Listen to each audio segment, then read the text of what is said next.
This is my $6,000 GolfR, and I have a huge list of problems that I need to fix. This is my board of lists, or list of boards. Anyway, this is the list of what...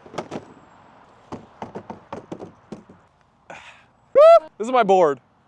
Anyway, first thing on our list is we have an airbag light. Right after that, we have a check engine light. Then the car is a fishbowl and we need tint. Our turn signals don't work and the car is filthy. Let's go ahead and start with number one and get that airbag light fixed.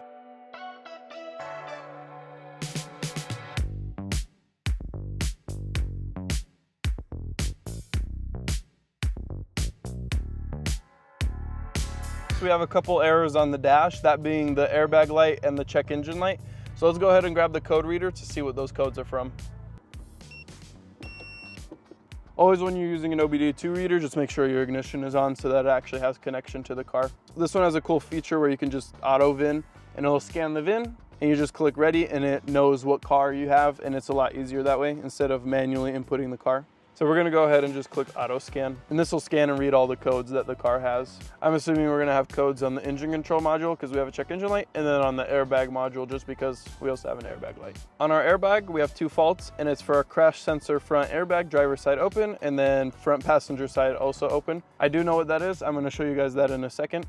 And then for our engine control module, and we see that our exhaust door valve is open on both sides. That's because I built a custom exhaust and I got rid of the valves. We have code P2004 and P2015. These are both for the intake manifold runner. And there's a flap that's in the intake manifold and it opens and closes. So let's go ahead and look in there and see if we can diagnose that problem. So I did take a little bit of a peek and I actually already know what's wrong. If you look down in here, on both sides we have these wires that are just cut and disconnected, and that's where our airbag sensor would be connected, and that's on both sides. So we're just gonna solder in a new connector here and hook up our new sensor. Same thing on the other side. And then if we come over here to our intake manifold, so in here is where the valve is, and it's controlled by this solenoid right here. And as you can see, there's a vacuum line going into a T here, which comes back out and goes into our intake. I know it's gonna be really hard to see, but this intake pipe is bent and kinked, and there's obviously no way that any vacuum could get through there. So we're just gonna reroute this line and clear the codes, and that should get rid of the check engine light too, because obviously you can see right there, it's kinked. So if we reroute it a different way, we might be able to get away with not having to buy a new hose anyway. So here I have two new airbag crash sensors and the connectors with the pigtails.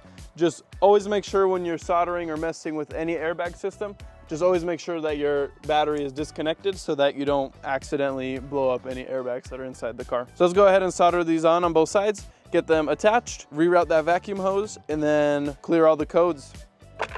These are the two wires we need to be soldering to, so it is a little bit tight, but we're gonna go ahead and use this wire stripper, strip the ends off of this blue wire. I can solder on to what's left of this gray one, and we'll solder on a new connector, making sure that we put heat shrink over before we solder so that we don't have to worry about any water getting to these connections. And just like that, we have a pretty clean wire to solder to. So I went ahead and put some heat shrink on the pigtails and also tinned up the end of the wires, just so it's a little bit easier for me to solder onto that. It is a pretty tight spot, but I'm gonna go ahead and solder this on to plug our crash sensor into.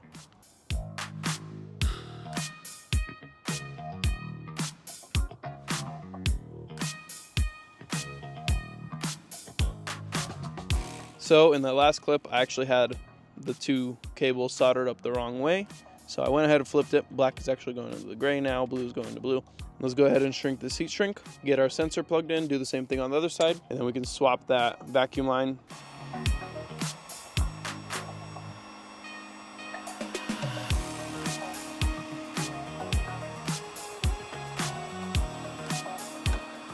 We're gonna tin this one up, get them soldered, and we'll be done. Oh! It was all right? Okay, let's finish this up. This side gave me a little bit more trouble, but we've got our connector all wired up. I know it's a little long, but nobody's really gonna see it anyway. Let's go ahead and heat shrink that. So this is our crash sensor. I went ahead and found two bolts that are gonna fit. So the crash sensors get mounted on the quartz port just like that. I don't wanna push it in right now. Let's connect it first, put it in, put the bolt in, and we'll be good to go. So the way these connectors work is pretty simple. They just push in like any other one. You hear a click, and then there's this red tab that when you push down, that locks it so it can't accidentally come off. So if you wanted to take it off, you'd have to push this red tab out first, and then you'd be able to push it down on it to pull it out. Now we can go ahead and move that vacuum hose to hopefully get rid of the code for the intake manifold valve. here's a better look at that hose that I'm telling you guys about. You can see right there, there's a kink in it. So I'm gonna try routing it a little bit of a different way, or see if I can turn that nozzle around so that that kink comes out. It seems like the intake should come off pretty easy. So I'm just gonna go ahead and take the shroud off, take the intake off, so I can go ahead and just see where that hose is supposed to be routed, and it'll be a lot easier that way.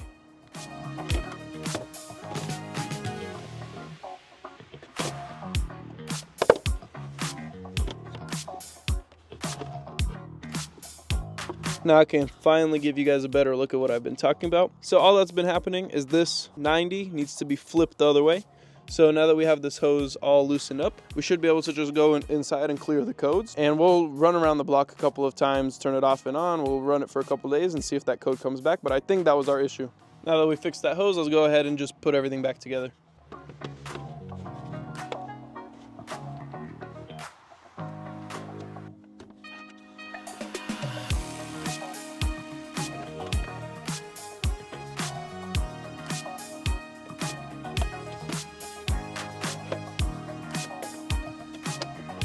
And just like that, hopefully we got an easy fix. Let's go ahead and reconnect our battery.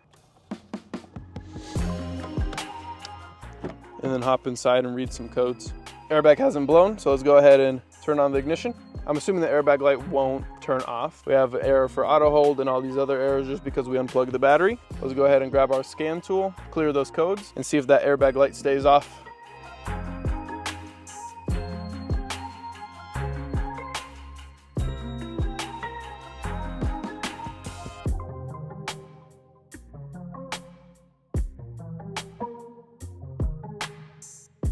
So we still have a code for our front driver side. So let's go ahead and see if I just need to move around the connector. I did have a little bit of trouble plugging that in, so let's go see if that's the problem. So for some reason, I went and unplugged the passenger side. I'm not even sure why. We did have the fault on the driver's side. I think maybe I just have to flip the two cables around. We'll see if that solves the problem or not. So I went ahead and flipped those two wires around, which is weird because I did solder blue to blue, but let's clear the code, see if the airbag light comes back on. And would you look at that?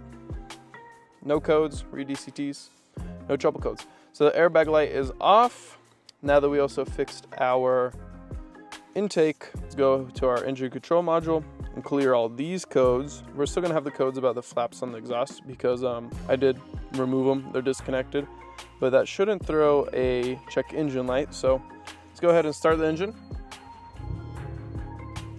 We're gonna have a couple of these stay on, but we have no more airbag light and no more check engine light as of now. We're gonna go run around the block a couple of times, drive it around, and we'll get back to you because it should stay off.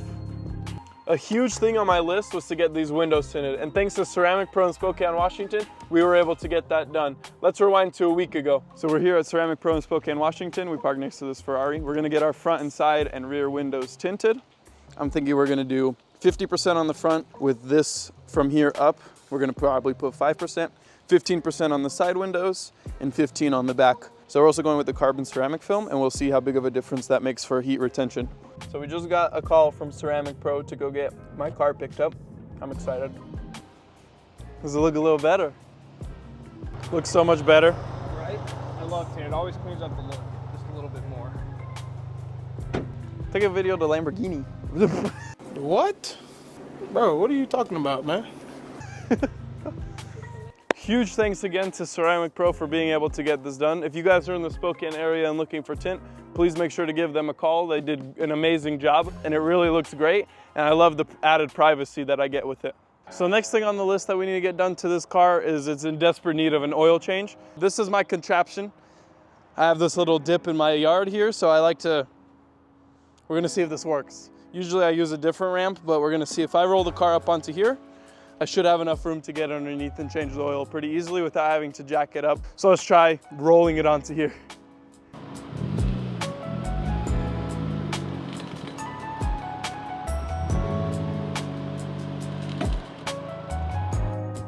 So I'm not gonna bore you guys with how to change the oil. Most of you guys already know how to do that, so let's just quickly run through that.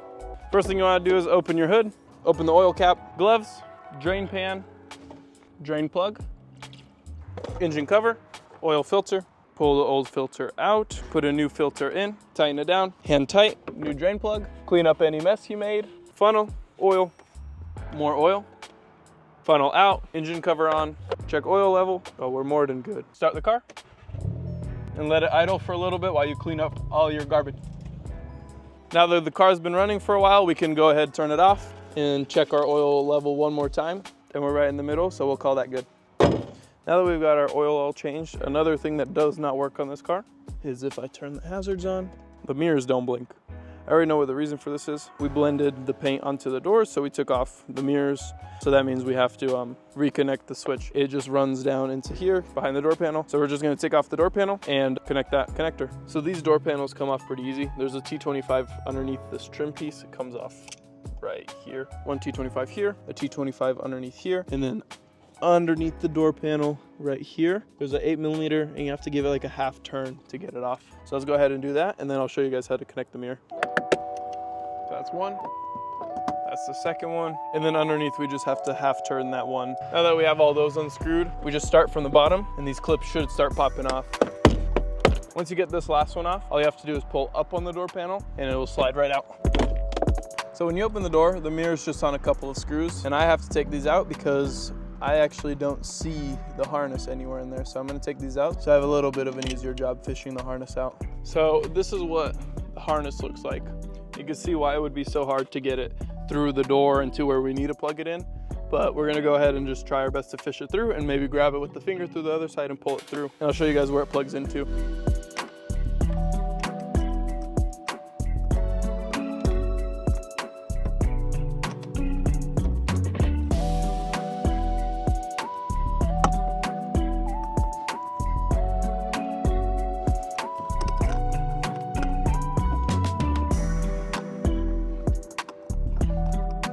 So the mirror harness goes from here, where the mirror is, down through the door panel. This is really the only access hole you have. You can kind of see the wire back there. And then has this little grommet on it. This is the connector. Just plugs in right here, just like that. So let's go ahead and do that, and let's see if the mirrors work after that.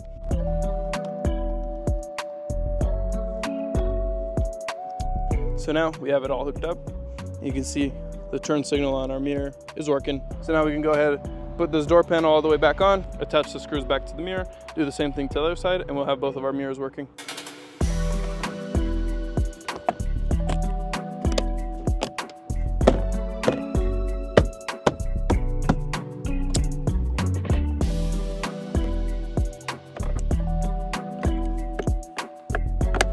Sweet, now that our door panel is back on and our mirror is connected, our blinker on this side actually works. So let's go ahead and do the exact same on this side so that we can get both mirrors working. And there you go, just like that. We have this side mirror working and that side mirror working. So now we won't have an error that pops up on the dash saying check side mirror, where it says right side or left side turn signal not working. So now we can go ahead and go on to the next problem that we need to fix. Last thing we need to do to this car is right here. Let's go ahead and give this car a good old wash, and then we'll have a pretty clean GolfR.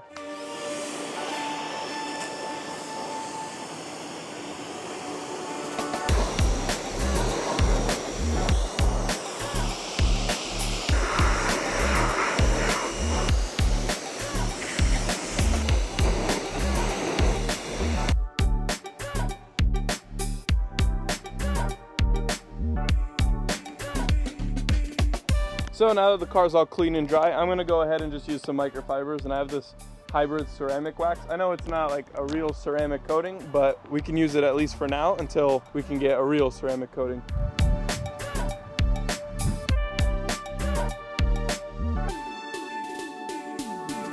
Thank you guys so much for watching. I hope you guys enjoyed this video. Please leave down in the comments what you think we should do next to this car. I think it's turning out great. Maybe it could do some tail lights or some other lighting mods. But thank you guys so much for watching. Goodbye.